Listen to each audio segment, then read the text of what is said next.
নমস্কার, আরোহী নিউজে সকলকে স্বাগত। আপনাদের সঙ্গে রয়েছে আমি তনুশ্রী। শুরু করছি আমার বাংলা। আর প্রথমে যে গুরুত্বপূর্ণ খবরটির দিকে নজর রাখবো। 23শে জানুয়ারি নেতাজির জন্ম জয়ন্তীতে ছুটি দেওয়ার দাবি জানিয়ে প্রধানমন্ত্রীকে চিঠি দিয়েছেন মুখ্যমন্ত্রী মমতা বন্দ্যোপাধ্যায়। 23শে জানুয়ারির দিনটিতে নেতাজিকে বিশেষ মর্যাদা দেওয়ার জন্যই এই চিঠি দিয়েছেন মুখ্যমন্ত্রী। এর আগেও এমন দাবি তুলেছিলেন তিনি। ফরওয়ার্ড ব্লক দীর্ঘদিন ধরেই এই দাবি তুলে আসছে, কিন্তু এখনো পর্যন্ত কোনো কেন্দ্রীয় সরকার এই বিষয়ে সদর্থক পদক্ষেপ নেয়নি। এই বিষয়টি উল্লেখ করে চিঠিতে মুখ্যমন্ত্রী লিখেছেন, নেতাজি সুভাষচন্দ্র বসু বাঙালির হৃদয়ে বিশেষ জায়গা নিয়ে রয়েছেন। গোটা দেশবাসীর কাছে তিনি প্রণম্য ব্যক্তি। 2022 সালে তাঁর 125তম জন্মবার্ষিকী পালন করা হবে। তার আগে আমরা আরও একবার তাঁর জন্মদিনকে জাতীয় ছুটি হিসেবে ঘোষণা করার দাবি জানাচ্ছি।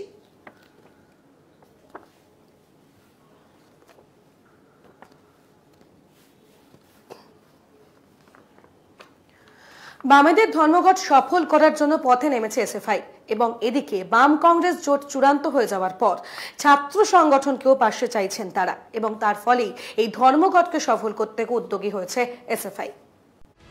26শে নভেম্বরের বাম সহ 14টি শ্রমিক সংগঠনের ডাকা দেশব্যাপী ধর্মঘট সফল করতে বুধবার থেকেই রাস্তায় যাদবপুর। কৃষি ও শ্রম সংশোধনী আইন, জাতীয় শিক্ষানীতি বাতিলের দাবিতে যাদবপুর বিশ্ববিদ্যালয়ের 4 নম্বর গেটের কাছে রাস্তা অবরোধ করে বিক্ষোভ দেখায় এসএফআই। ইউনিভার্সিটি এবং স্কুল কলেজগুলো বন্ধ, সেহেতু আমরা ছাত্রছাত্রীদের পক্ষ থেকে আলাদা ছাত্র ধর্মঘটের কল করিনি।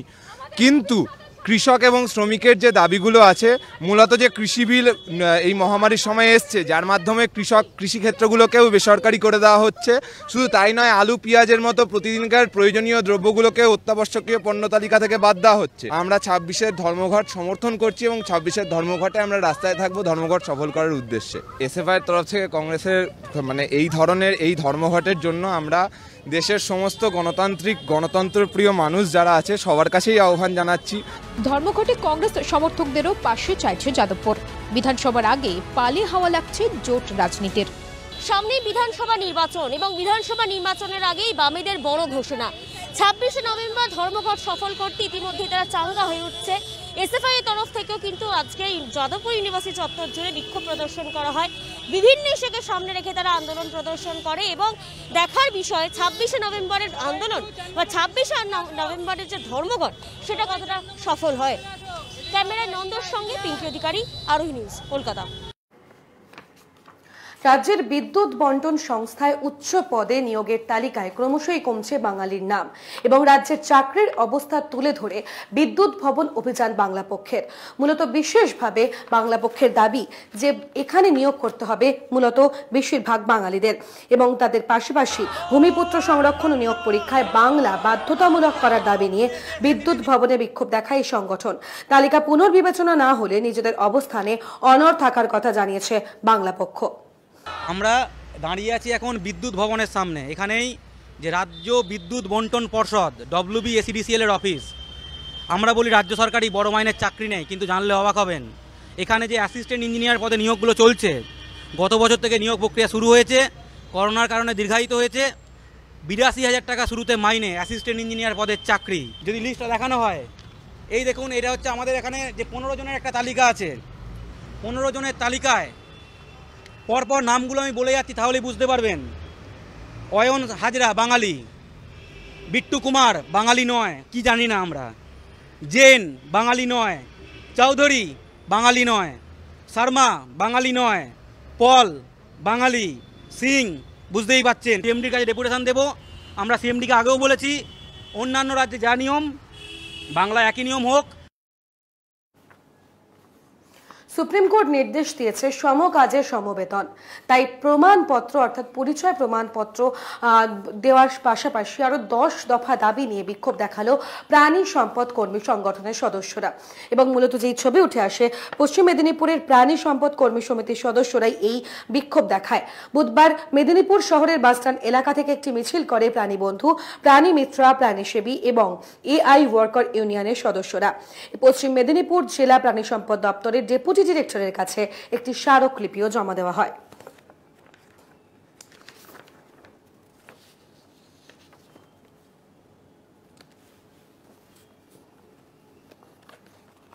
রাস্তা সারাইয়ের দাবিতে বিক্ষোভ এবং রাস্তা আটকে বিক্ষোভ দেখায় মহিলারা। মূলত এই ঘটনাকে কেন্দ্র করে বেশ উত্তেজনা ছড়িয়ে পড়ে এলাকায়। রাস্তা অবরোধ করে দীর্ঘক্ষণ বিক্ষোভ দেখানোর জন্য যান চলাচল বেহাল হয়ে পড়ে শান্তিপুর গোবিন্দপুর রেলগেটের 34 নম্বর জাতীয় সড়কে। বহু দূরপাল্লার বাস ওই 34 নম্বর জাতীয় সড়ক দিয়ে যাতায়াত করে। প্রতিদিন গাড়ির টায়ার বাস্ট হয়ে দুর্ঘটনা ঘটছে। তাই ভালো পিচ দিয়ে রাস্তা না হলে এরপর তারা বৃহত্তর আন্দোলনে নামবে বলেই জানিয়েছে প্রতিবাদী মহিলারা। আমাদের কালীবাটের রাস্তা 34 নম্বর জাতীয় সড়ক 2 দিন বাদে খারাপ হয়ে যাচ্ছে। আর এর আগে আপনাদের পিচ ঢালাই কুচি খোয়া দিল ধুলো, আমাদের পড়ে গেল 15 দিন পরে এই রাস্তা ঠিক হবে। আজ 2 মাস হয়ে গেল, এখনো কোনো পিচ পড়েনি। আমরা বাচ্চা বয়স্ক মানুষ নিয়ে এই করোনা পরিস্থিতিতে আমাদের ছেলে মেয়ে বয়স্ক লোকেরা অসুস্থ হয়ে পড়ছে। প্রত্যেক দিন টায়ার বাস্ট হচ্ছে, লোক রেলের পাতির উপর পড়ে গিয়ে খাম হয়ে যাচ্ছে। আমাদের ছুটে এসে তাদেরকে বাইরের লোকের সেবা যত্ন আমাদের করতে, আমাদের ঘরে কোনো কাজ নেই। আমরা এই বাড়িতে বাস করি, আমাদের এই যে রাস্তার পাশে বাড়ি, আমরা কি করে থাকি? আমাদের ঘর দুয়ার পাথর ছিটকে ভেঙে যাচ্ছে। আরো বেশ কিছু গুরুত্বপূর্ণ খবর থাকছে, তবে একটা ছোট্ট বিরতির পর সঙ্গে থাকুন।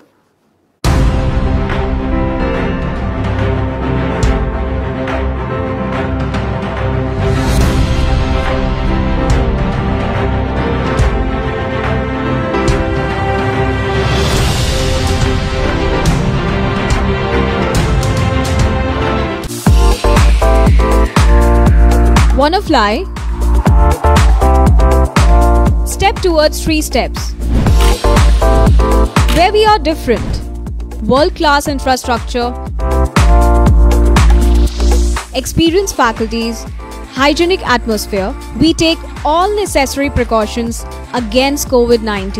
Meet the aviation professionals and build your dream career with 3 Steps Aviation.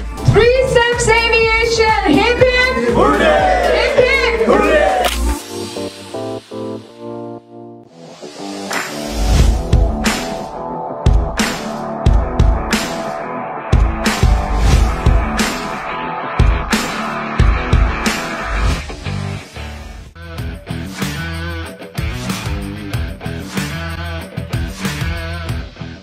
Welcome to Sinha Group of Companies, your genie in a bottle. Career advancement opportunities in aviation and hospitality.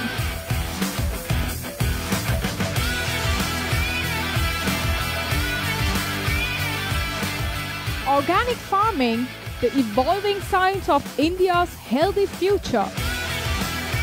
Digital marketing of the next generation.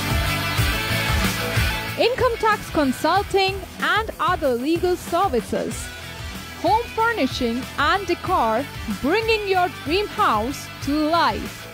We know what you desire, so unleash your genie with Sinha Group of Companies and let the magic begin. Sinha Group of Companies, dream with India.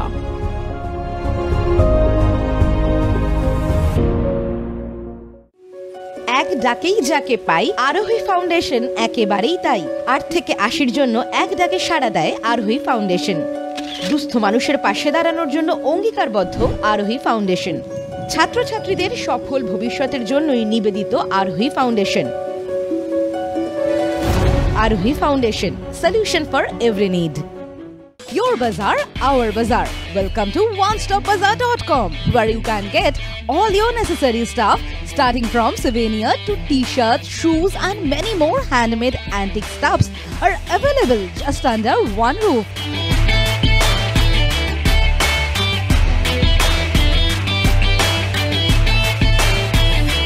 Our stores are available at airports like Kolkata, Guwahati, Imphal, Bagdogra, and you can also find us at City Center too. We are just one click away to serve your need. Visit onestopbazaar.com or www.onestopbazaar.com. Feel the Indiana.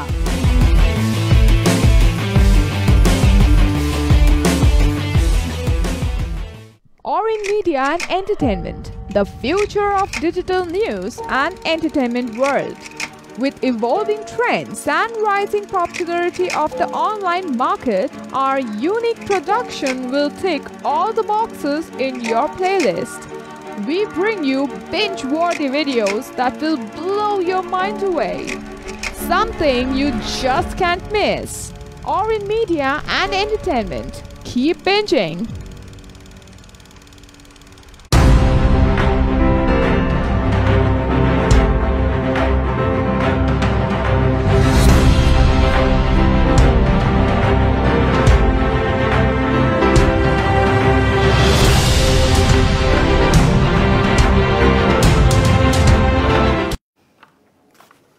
ফিরলাম বিরতির পর। এই মুহূর্তে যে খবরের দিকে নজর রাখবো তা কিন্তু সত্যি নজর কাড়ার মতো।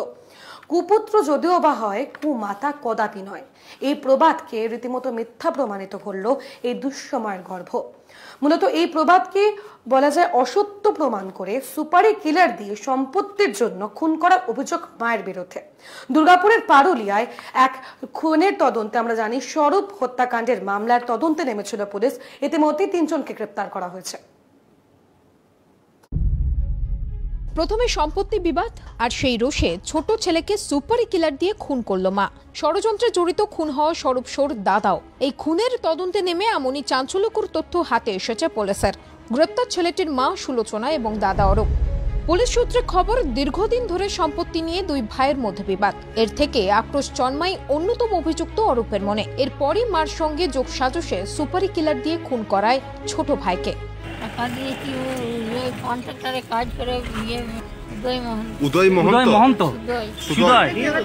কুখ্যাত দুষ্কৃতী অন্যতম সুপারি কিলার সুদয় মহন্তকে পুলিশ গ্রেপ্তার করে লাউদুহার কালীনগর এলাকা থেকে। খোঁজ চলছে আরো এক সুপারি কিলারের। ইতিমধ্যে ধৃতদের ব্যাংক অ্যাকাউন্ট, চেক বই বাজেয়াপ্ত করেছে পুলিশ। বুধবার দুর্গাপুর মহকুমা আদালতে তোলা হয় সুলোচনা শো ও অরূপ শোকে। ব্যুরো রিপোর্ট, আরোহী নিউজ। আসছে পরের খবরে। হাওড়া শিবপুরের একটি বন্ধ ফ্ল্যাট থেকে উদ্ধার হলো দম্পতির পচা গলা দেহ, আর সামনেই বসে রয়েছে ছেলে। এই ঘটনায় রীতিমতো চাঞ্চল্য গোটা এলাকায়। ইতিমধ্যে তদন্তে নেমেছে পুলিশ, এবং যেই খবর পাওয়া গিয়েছে পুলিশ তালা ভেঙে সেই দেহ উদ্ধার করে। প্রাথমিক তদন্তে পুলিশের অনুমান, মানসিক অবসাদ থেকে ছেলে তার বাবাকে খুন করে, আত্মঘাতী হওয়ার চেষ্টা করে। একটি আবাসনে 4 তলার একটি ফ্ল্যাট থেকে গত 4 দিন দুর্গন্ধ বেরোতে থাকে। বুধবার সকালে দুর্গন্ধ এতটাই বাড়ে যে প্রতিবেশীদের টেকা দায় হয়ে যায়। বন্ধ ফ্ল্যাটের দরজা খোলার জন্য তারা বারবার ধাক্কাধাক্কি করলেও কেউ দরজা খোলেনি। শেষমেশ প্রতিবেশীরা স্থানীয় শিবপুর থানায় খবর দেয়। পুলিশ ঘটনাস্থলে গিয়ে তালা ভেঙে ভিতরে ঢুকে উদ্ধার করে দেহ। শেষদা, ওনার নাম প্রবুদ্ধ বোস। সেজ বৌদি, ওনার নাম শ্রীমতী গোপা বোস, আর আমার ভাইপো শুভজিৎ বোস। 3 জনে মিলে উপরে থাকতেন। কি কারণে সুইসাইড করলেন সেটা আমি কি করে বলবো। আমার যেটা মনে হয় প্রচণ্ড একটা আর্থিক ব্যাপার ছিল। কর্মরত অবস্থায় এক শ্রমিকের মৃত্যু ঘিরে চাঞ্চল্য। আগরপাড়ার টেক্সমেকো কারখানার এই ঘটনা, এবং যেমনটা জানা গিয়েছে এই শ্রমিক দীর্ঘদিন ধরে সেখানে কন্ট্রাক্টর হিসেবে কাজ করত, এবং এরপরই সেখানে তার মৃত্যু ঘটায়। রীতিমতো চাঞ্চল্য ছড়িয়ে পড়ে গোটা এলাকায়, এবং যে খবর উঠে আসে কর্মরত এই শ্রমিকের নাম বিশ্বজিৎ ঘোষ। কন্ট্রাক্টর শ্রমিক হিসেবে কাজ করত সে। প্রতিদিনের মতো সকালে আজও কাজে যোগ দেয় বিশ্বজিৎ বাবু। বিল্ডিং ডিপার্টমেন্টের অ্যাসবেস্টারের চালের উপরে উঠে কাজ করছিলেন তিনি। বিশ্বজিৎ বাবু হঠাৎই সেখান থেকে পড়ে যান এবং ঘটনাস্থলে মৃত্যু হয় তাঁর। তীব্র আতঙ্ক ছড়িয়ে পড়ে শ্রমিক মহলে। খবর পেয়ে সেখানে পৌঁছয় বেলঘরিয়া থানার পুলিশ। মৃতদেহটিকে আটকে ঘটনাস্থলে বিক্ষোভ দেখায় শ্রমিকরা।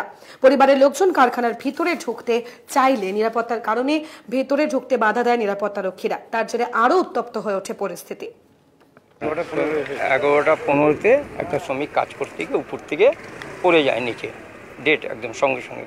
আমাদের কোম্পানির সঙ্গে যার চুক্তি যে 3 লাখ টাকা আর একটা পার্মানেন্ট, তার পরিবারে যে কেউ মহিলা হোক বা তার ছেলে হোক একটা চাকরি।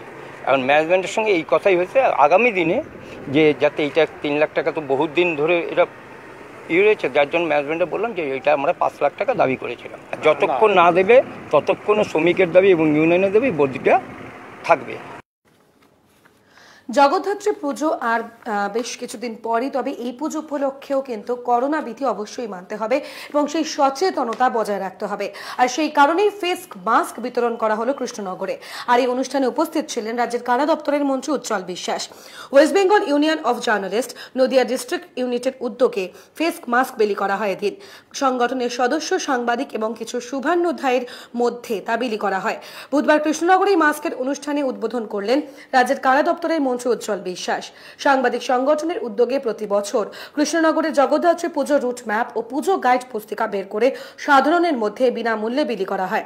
এবার কোভিড পরিস্থিতিতে পুজোর রুট ম্যাপ ইত্যাদি প্রকাশ করা হয়নি, তবে স্বাস্থ্য সচেতনতার বার্তা দিতে ও নিজেরাও সতর্ক থাকতে এবার এই ফেস মাস্ক নেওয়ার উদ্যোগ। আজকে আমরা যেটা করছি, একটা মাস্ক আমরা এটা কিছু বিলি করবো আমাদের সাংবাদিকদের মধ্যে এবং কিছু শুভানুদ্দায়ীদের মধ্যে।